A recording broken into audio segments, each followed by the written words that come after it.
the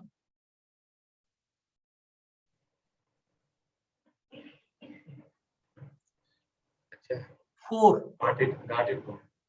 3 2s and 1 0. Now, the first two, the recent events that happened in January are the Harvest Festival and the New Year. Let me start with the Harvest Festival. The theme of Harvest Festival is that we harvest what we invest and we reap what we sow. The idea of the farmers is to put all his resources in thoughts and good deeds to harvest the grains for the peace and prosperity of all. The message has been very healthy, but the messenger is not that healthy. That's the farmer. The villages that I have seen is not the same one, which I see these days. The trees are cut the way we cut our actually nails, and the lakes and tanks are highly polluted. Now, I would like to say a narrative which is about actually a wall clock. Mostly you don't see wristwatches and wall clocks in the villages those days. However, some of the farmers were in a position to predict the time very accurately by looking at the sky. And I used to see wall clock and wrist only with some landlords. And the story of the wall clock now. The landlord asks the wall clock, why are you running so fast without stopping? Now the wall clock says, if I stop, you will throw me out of the house. And it went on to add, if you also stop running in the right direction, you will also be thrown out of this village one day. This is what has happened to the villagers now. They have moved actually to the smaller towns. Luckily, the children, the sons and daughters are educated, and many of them are actually working in various places. And one such place is Caplin Point. And the purpose of starting our factory is to do something to our roots. There were enough opportunity for me to start something closer to Chennai in the industrial estates. However, I have decided to do it actually next to my village. Now, let me read what Chief Joseph has told some 100 years ago. This I have written in one of my diary, like 10, 12 years ago. This is something which is very close to my heart. I would like to read it now. The heading goes like this: new beliefs. We live, we die, like the grass and trees. We renew ourselves from the soft earth of the grave. Stones crumble and decay. Faith grows old and they are forgotten. But new beliefs are born. The faith of the villages is done and dusted, but it will grow again like the trees. Chief Joseph was a tribal in US, and he tried to protect his village. Unfortunately, he could not. But the gospel actually, like his writings are very, very noble. Now, you are aware that, I came to this city from a village. I'm in rustic village who came to this city as a job seeker. And today, I'm proud to say that I have become a job provider. And here it will not be out of place to mention one important thing. The 4 important ingredients for success were not there in my life actually at the early part of my business. And the 4 important ingredients are: 1, the DNA; 2, the luck; the third one is the mindset and skill set; 4th is the network. If you are a son of a peasant who is unlettered, how come you will have a DNA actually which would help you to start something on your own? Then luck. If you are born poor, there is nothing in the form of good luck. The third one is your mindset and skill set. The cognitive skills have not been equally distributed between the rich and poor. So the question of actually mindset and skill set also was absent. The fourth one is network. If you are from a poor family, and if you happen to study in the schools and colleges that are nearer to the villages, where on the earth will be in a position to establish an extraordinary network? But what has helped me is the books and the struggle which I underwent. I took refuge in books. So தலைய குனிஞ்சு நீங்க படிச்சீங்கன்னா தலை நிமிர்ந்து வாழலாம். விவசாயிக்கு முயற்சின்றது விதைய போல, வளர்ந்தா மரம், இல்லையேல் மண்ணுக்கு உரம். அது போல, that's how actually the most important thing I would like to convey here is the books and the kind of actually grit one should have actually to do in his work, whether it is a job or something in the form of a business. If you have the grit and perseverance, there is a world to win. Now, let me look at the current year 2022. Year 2021 was not an easy year to forget. However, if God wanted us to look back, he would have kept our eyes in the back of our head. So there is no point in looking back. Let us look forward to with the right learning and awareness. Alvin Toffler once he said, the illiterate of 21st century are not the one who cannot read or write, but the one who cannot learn, unlearn and relearn. That shows the importance of learning. And the second one about awareness. This is the most important thing. The philosopher by name Jiddu Krishnamurti is the one who introduced the concept of self-awareness to the world. In fact, he was trying to do some good work actually at one point of time in places which were infected with some viral disease. And his brother also was doing something in another village. And he has come to know through his friends that his brother was sick. At that point of time, Jiddu Krishnamurti told to his friend that, God will take care of him. But he died. But Jiddu Krishnamurti has not become an atheist. What he did is, he put his heart and soul to understand what is important to people. He never actually embraced the religion of God, and he never went against the God. He only said what is important for people is awareness. Now, let me tell you the 3 steps of awareness. Number 1, if you understand, if you know you understand, that is awareness. If you don't understand and you know that you don't understand, that again is awareness. If you know that you are confused, that's again awareness. To put it simply, I don't know that I don't know. I know that I don't know. The third one is I know that I know. எனக்கு தெரியாதுன்றது எனக்கு தெரியாது, எனக்கு தெரியாதுன்றது எனக்கு தெரியும், எனக்கு தெரியும்ன்றது எனக்கு தெரியும். నాకు తెలియదు అనేది నాకు తెలియదు, నాకు తెలియదు అనేది నాకు తెలుసు, నాకు తెలుసు అనేది నాకు తెలుసు. And Donald Rumsfeld once he said, life is unknown unknown, known unknown, and known known. This is also something similar to that one. The second stage of awareness is knowledge and wisdom. Knowledge is to learn something every day, and wisdom is to let go something every day. The third stage of awareness is our thinking. Our thoughts become our thinking. What we say, thought becomes our things. Thought becomes the things, to be very precise. What we say to ourselves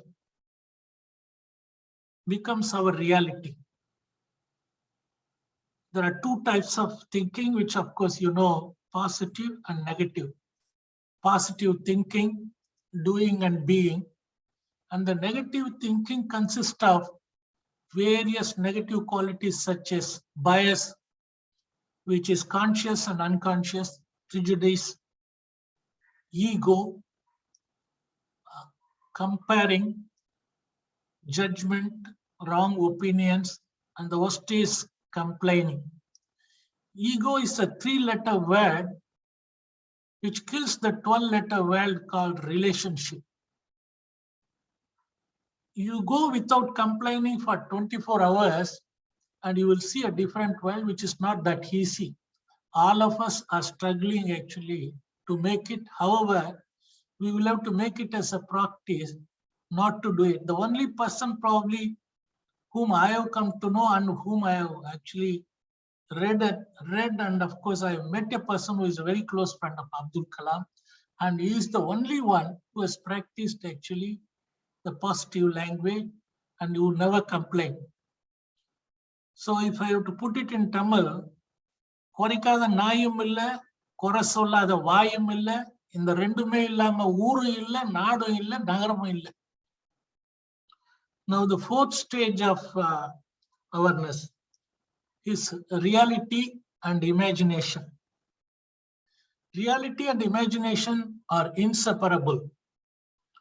If one is not successful or peaceful, it is the failure of his imagination and the absence of visualization. Albert Einstein said that his imagination has helped him to invent many things than the knowledge. So the most important thing is what you imagine. There is nothing in the form of perception, only reality. The perception has to be in such a way that has to take you to the next orbit. Now the 5th one is our life partner and job. If you ask someone who is married, and if he's a man, if you ask him who is your life partner, he will say his wife. And if he's a woman, and she will say actually is my husband. But the actual fact is your life partner is your mind and body. Mind is not easy to segment, but mindset actually helps your body. Otherwise, the body is also available in the mortuary, and somebody will become somebody. So the mind that helps the body, it's the one actually needed for life and actually work.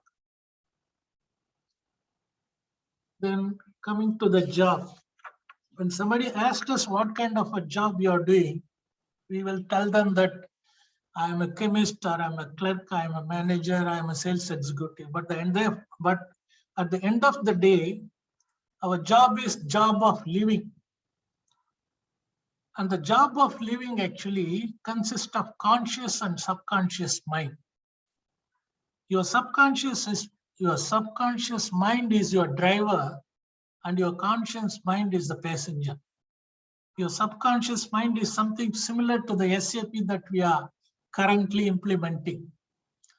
The subconscious is like your SAP, it cannot think, it cannot resonate. Whatever you feed, it takes it and it becomes the driver of your life. Is the subconscious no favorite? Even the nature has no favorite.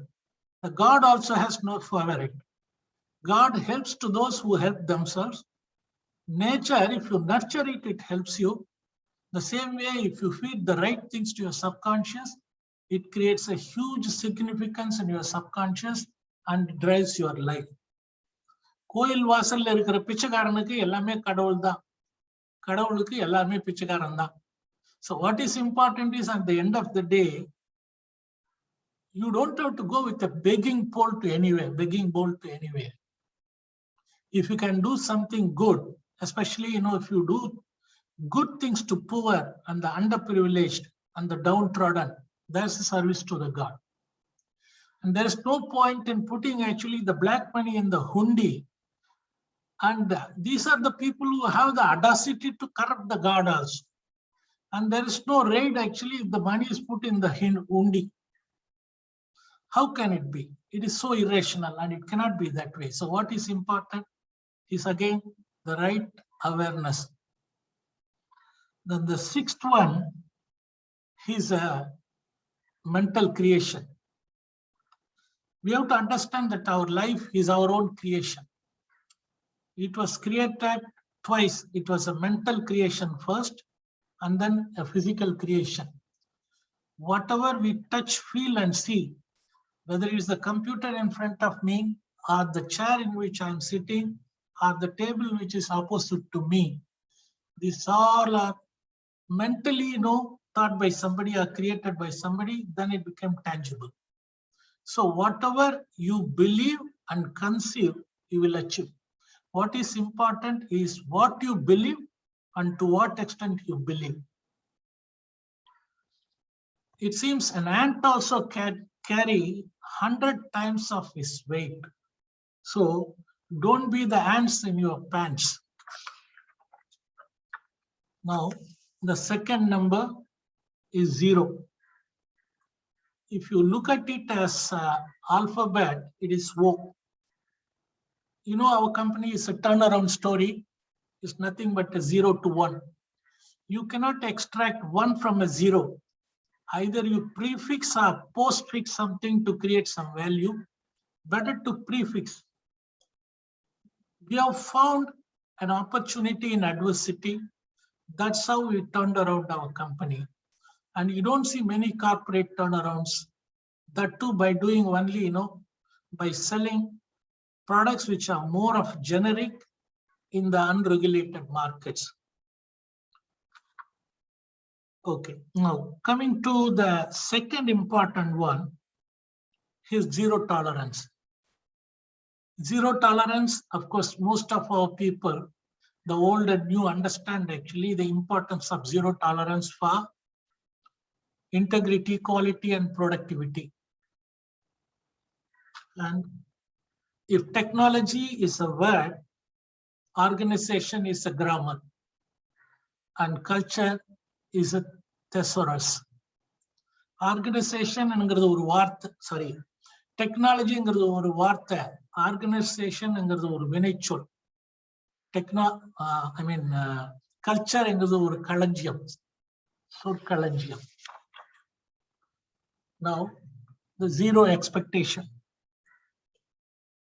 There is a saying, zero expectation is a real painkiller in life.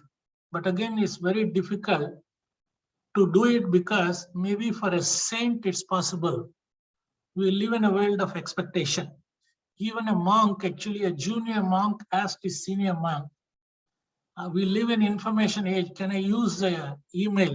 For which the senior monk said, you can use the email without any attachments.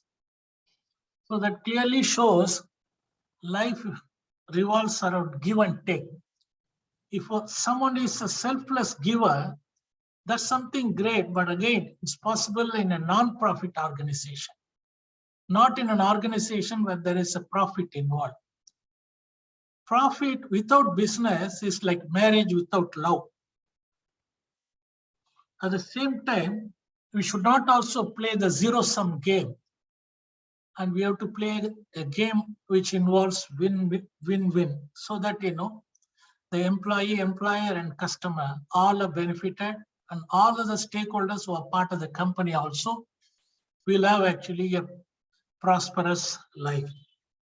Now, finally, the 3, one is the zero COVID. That's our dream. Hopefully, the pandemic has come to the endemic stage, and it will eventually, there is no way it can remain as actually a zero COVID. It may remain as something similar to a common cold or flu.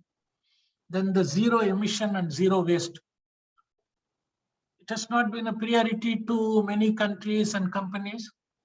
However, I remember actually the story of a producer who died. He's a friend of mine some 10, 12 years ago. And he took a movie. I was told it didn't do well. But when we asked, he said 3 weeks. Then we asked him, see, we were told that, the movie did run for 3 weeks. You are telling me 3 weeks. I said the 3 weeks are, one is the director who is a week. Second is the hero who is a week.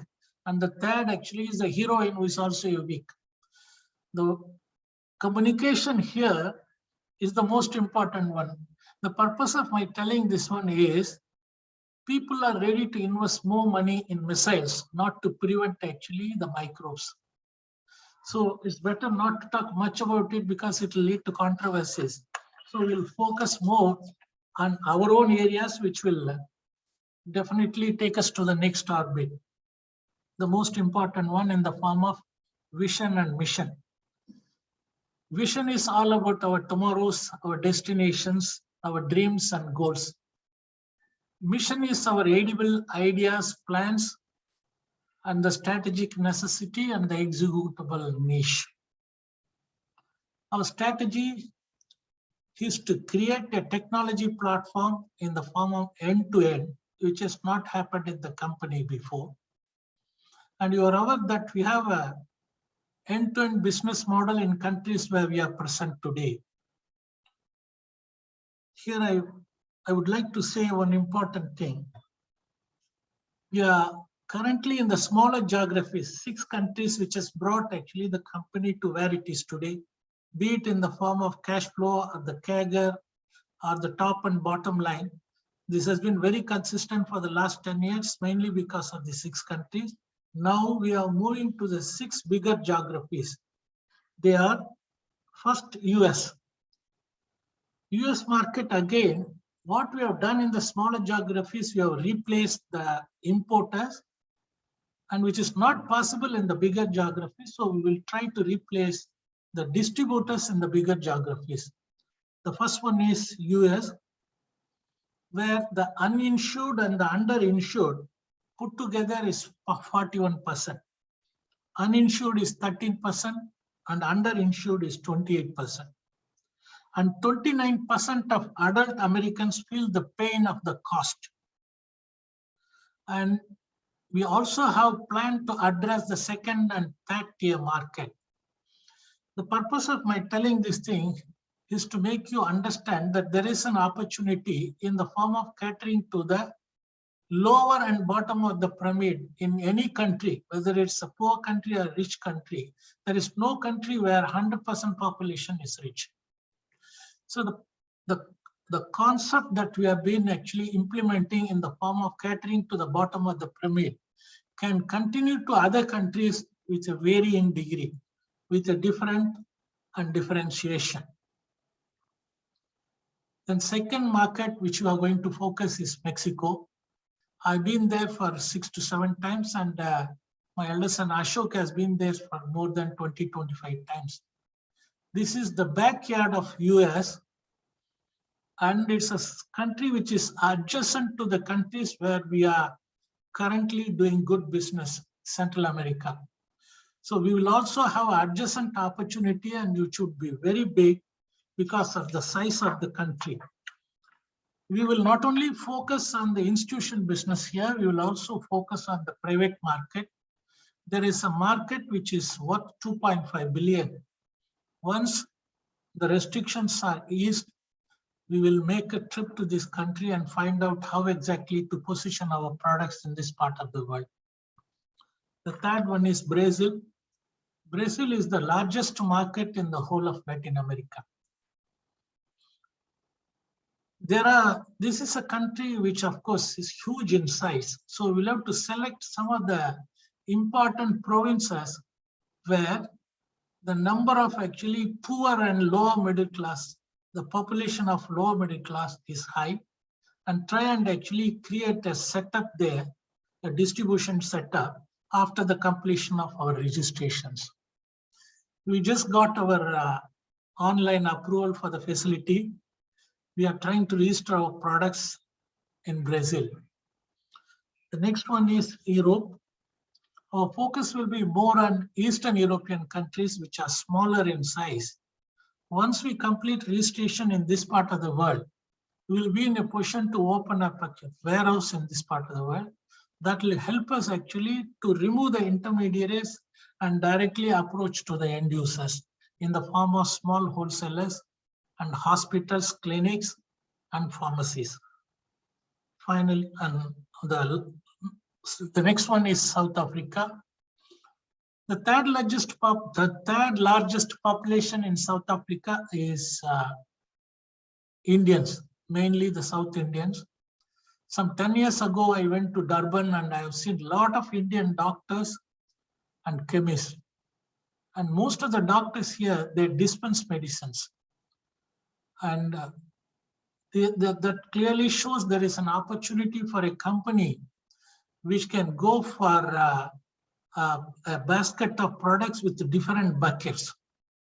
Once we can complete our registrations with OSD and injectable and all other products we are planning to manufacture in future, we have a great future in South Africa too. The last one is CAS countries. We have already appointed 2 executives. They've been working in this part of the world for the last 15, 20 years.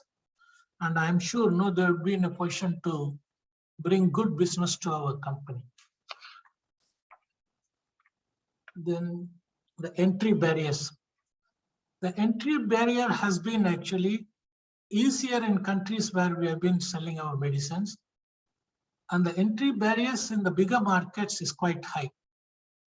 And the cost at which you have to register and the facility fee in US, these are all things which are very expensive. However, that creates an advantage to a company like ours, because not many peers can really catch up with us, because we are planning to get into these bigger geographies and create our own actually subsidiary companies and our own actually registrations, unlike other companies of our size who do contract manufacturing.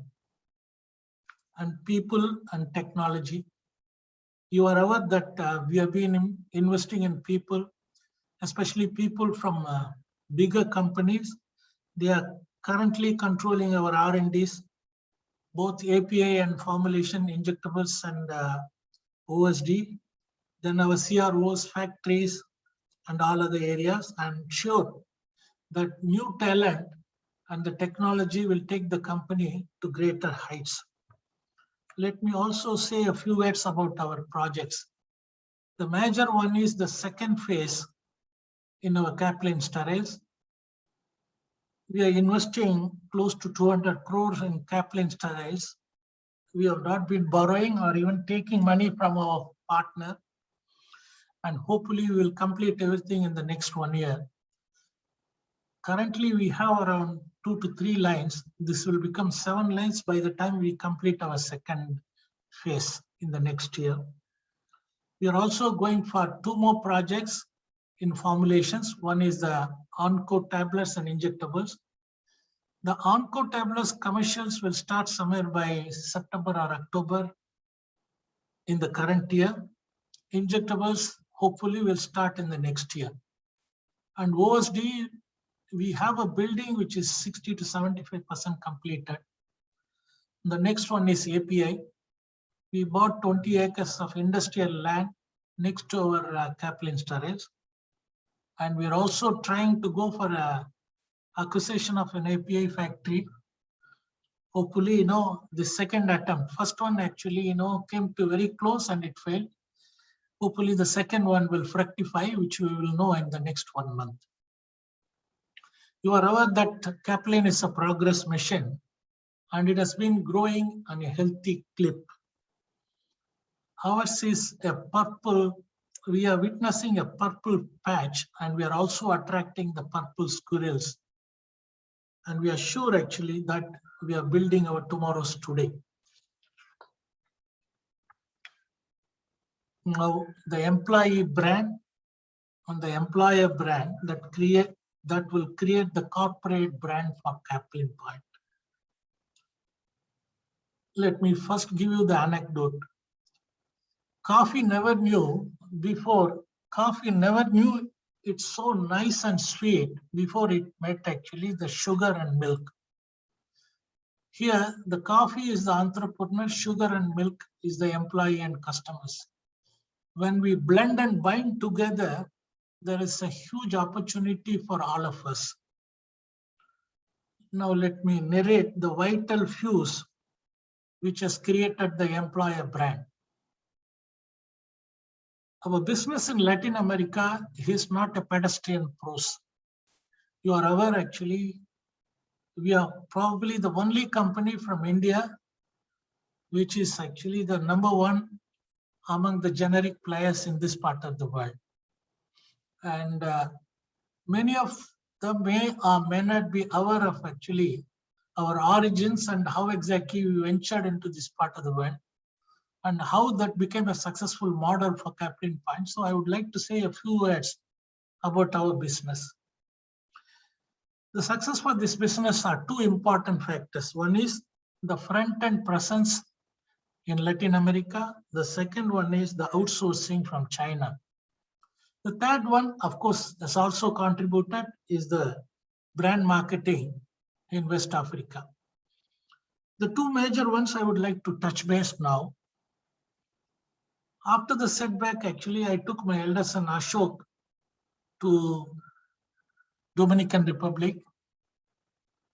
It was very tough initially. We didn't even have money to buy a car also. And Ashok was 22-year-old. And we used a car which was totally dilapidated. And it was not a car exactly, it was a tempo trawler. And I used to go with him, and I used to really feel bad. On one side, the physical risk of these countries, and the second side, we didn't even have money actually to take care of the basic needs at that point of time. And I had to give 30% to the partner who is still with me for protecting actually my son. But although this partner is a very good person, but he had this blessed partner had a habit of actually playing golf all the 7 days in a week. So the entire work had to be done by me and my son initially. But the best part of things which has happened actually is because of certain things that happened subsequently. The number one, the person who joined after my son was my nephew. Then, of course, I took these villages and the small town boys. And these are the one who brought the company to where it is today and what it is today. Now, let me also tell you the story of our outsourcing in China. The first place where we went to China is called Xiamen. It's known as the City of Roses. And our partner was a lady by name Rose. But we never had anything in the form of business other than actually the City of Roses and Rose as partner. And we have come to know from someone there is a place called Shizuojiang, the most polluted place of China. And that's the place which is best actually for business. At that point of time, in fact, I was staying with my son, Vivek actually, along with my wife. All three of us went to Shizuojiang.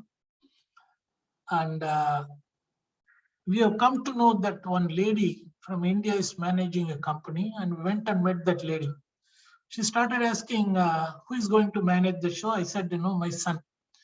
She started telling, oh, are you going to leave this kid here? She said, because he was hardly 21 at that time. Immediately, my wife started crying. I said, business is not the bed of roses. The Rose, who is a partner at the Rose, which is actually the City of Roses, have not helped us. You will have to do this way. And that's how we started. And of course, Vivek remained there for 5-6 years. He learned the language, he learned the ropes of the business, and that's how we started our outsourcing. Unlike other companies, 90-95% of the companies who always import raw material from China even today. And subsequently, coming back to our marketing, our distribution in South America, until 2014, I did the handholding with my elder son Ashok, and with all my people, especially my nephew and other guys who are heading the show in Central America. After that, Ashok, in fact, extended the business to various countries, and he has been heading the show since 2003. Now, there was nothing in the form of an extraordinary talent repellent in the system. It's handling actually the whole thing, the physical risk with courage. It is nothing but grit and gratitude. Grit of the promoters and promoters' family and extended family, and the gratitude of the boys who are not in a position to get a salary of even 5,000-6,000 rupees, are now earning $5,000 to $6,000 a month. And these are the people who brought the company to where it is today. Here, I would like to tell you about the video that I have seen very recently. This is about the Taj Hotel bomb blast. When the bomb blast happened, there were 600 employees and 500 customers and 600 guests actually on that particular day. And one such actually guest happened to be my friend, who is currently the managing director of Oriental Hotels also. He was also caught in that. Now, let me come to the whole story.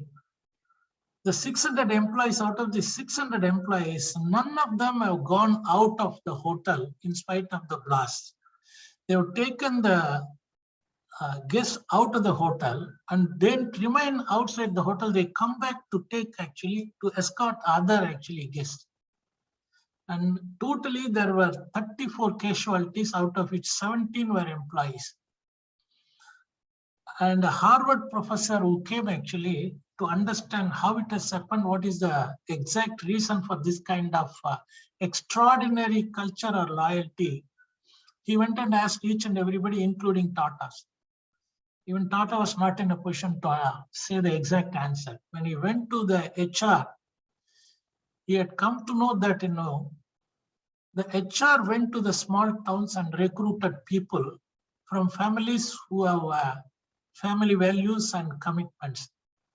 And it's those small town boys who created that extraordinary work in that hotel. Although we are a small company, this is something similar to what we have done in Central America.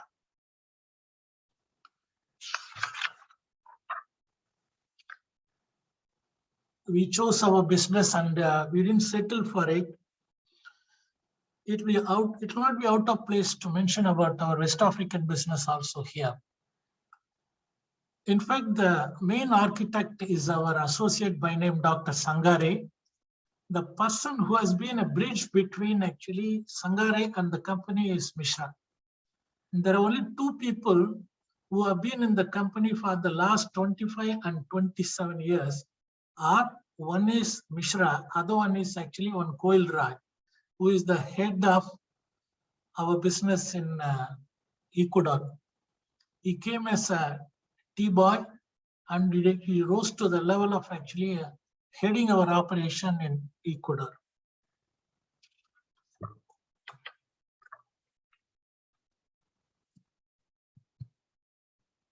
Now that we have an excellent team in the form of professionals, and I'm sure they would be in a position to handle the technology and the facility and take the company to the next level. And a few suggestions from my side, and I hope this would I feel is important for us to know this one. Initially, it is for the leaders and managers. Let me start with them. As you know, the science of recruiting that contains 3 steps. One is the profile, the second one is interview, the third one is a reference check. Profile can be built, and it's not easy to understand everything from the profile. Well, we go for the interview also, we'll be able to understand the skill set, not the attitude. Maybe you'll be able to understand his past success or the domain expertise, not his attitude, which is really important for business. Is the reference check that will definitely help you, which is based on your network. And if the source is authentic, that reference check source is authentic, that really helps us to go for our subordinates. And after that, what is important, of course, well, is the training, coaching, monitoring. When you coach and monitor, it's very important to understand their attitude towards work, which is much more or equally important than the skills to do the work.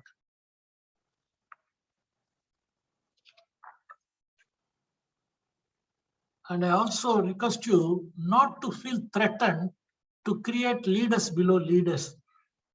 If you don't have skillful sailors, we will not be able to navigate successfully in the world which is actually complex and the complexity has become the order of the day, and the dynamics of change is one has to handle the change only by way of actually people who have the right mental attitude and the skill sets. There is no point in actually defending the status quo or assumptions, or the people who defend actually their instant gratification. If we cannot outgrow the ecosystem, we will have to create an environment and own it. That's what we have done it actually in countries where we are today. What is important is people who believe in delayed gratification. They are the one who will understand that they have to stay for a few years to make things happen. That's the reason we have also introduced our ESOP. And now that we request the leaders and managers to understand your subordinates, especially the second and third level people, and give them the best and expect the same from them. Also understand whether they are very casual or they are really interested in actually the interest of the company. They say weapons of mass destruction is bad, means even weapons of mass distraction is much, much worse for the companies. It is the casual characters which are distractors of the company that will affect our focus and flow of actually the growth. So don't show temporary tolerance to the stupids. That will happen at the cost, and that will create a permanent upset to the company too. It's better not to associate with people beneath our evolution. You have to be surrounded by the right influences. There was a time I had to associate with actually people who didn't understand what is important. In the process, I had to associate with those certified idiots who never understood the importance of actually the communication. It was more of a verbal diarrhea which never helped the company. One after another failures have devastated the company, and then I had to restart the whole thing from the scratch. Now that we don't have to start from the scratch, we have to start from the experience. So we have an advantage also there. Then of course you also know the importance of time management. There's a lot of difference between time management and clock management. Sitting in front of the clock actually is not time management.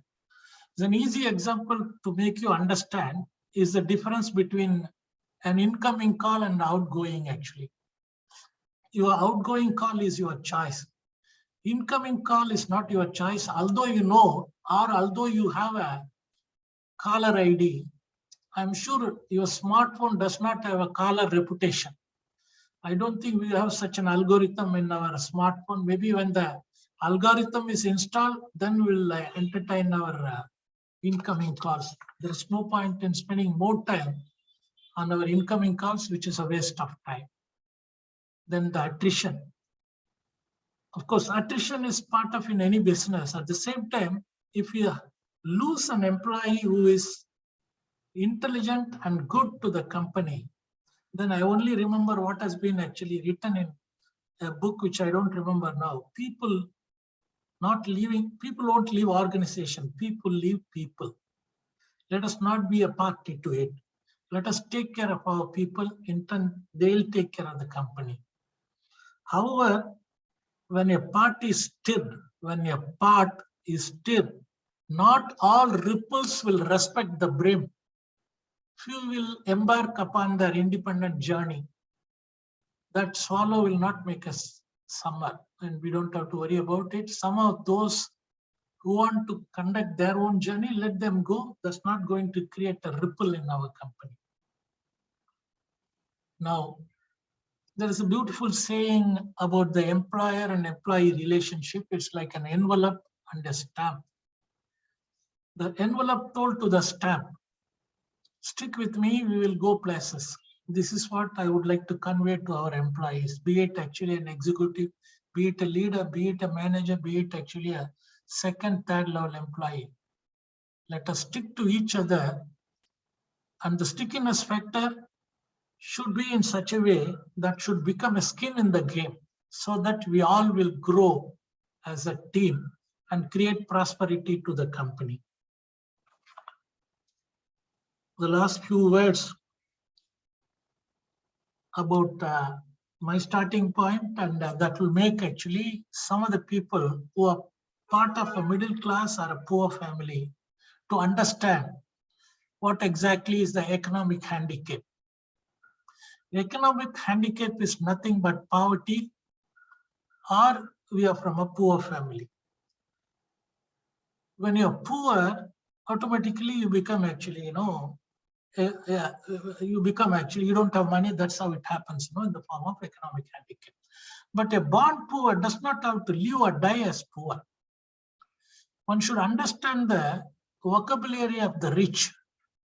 One should understand the mindset of the rich. One should understand the steps which made the poor to become rich. Then, of course, there are huge opportunity for you to become also, if not extraordinary, definitely you will become prosperous. What is important to me and what has happened to me is the books. Once again, I say, தலை குனிஞ்சு புஸ்தகங்களை படிச்சீங்கன்னா தலை நிமிர்ந்து வாழலாம். Books were my refuge. And then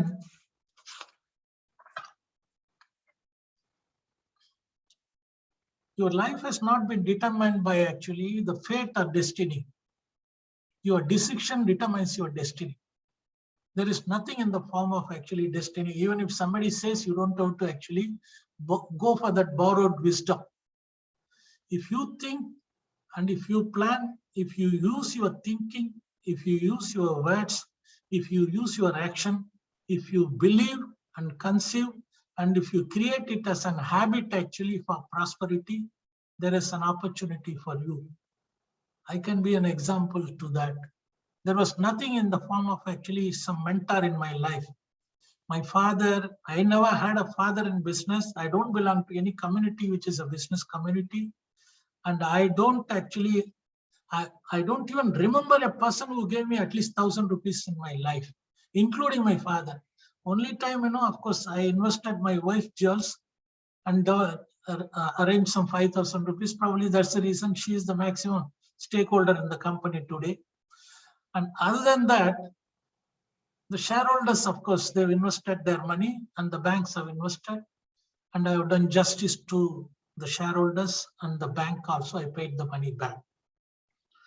And in life, you have to be a fighter and pusher. You have to cultivate aggression.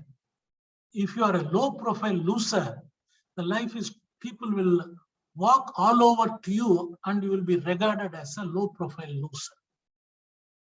So whatever we believe and conceive, we'll achieve. We have to think big, dream big, and achieve big. Now, conversion handicap. We all think that rich is the one actually, is not handicapped with any of actually things that are really needed in life. The conversion handicap is about the rich. The rich may have all the resources, but there are many rich people, in spite of having the resources, they don't know how to convert that resources for a healthy life.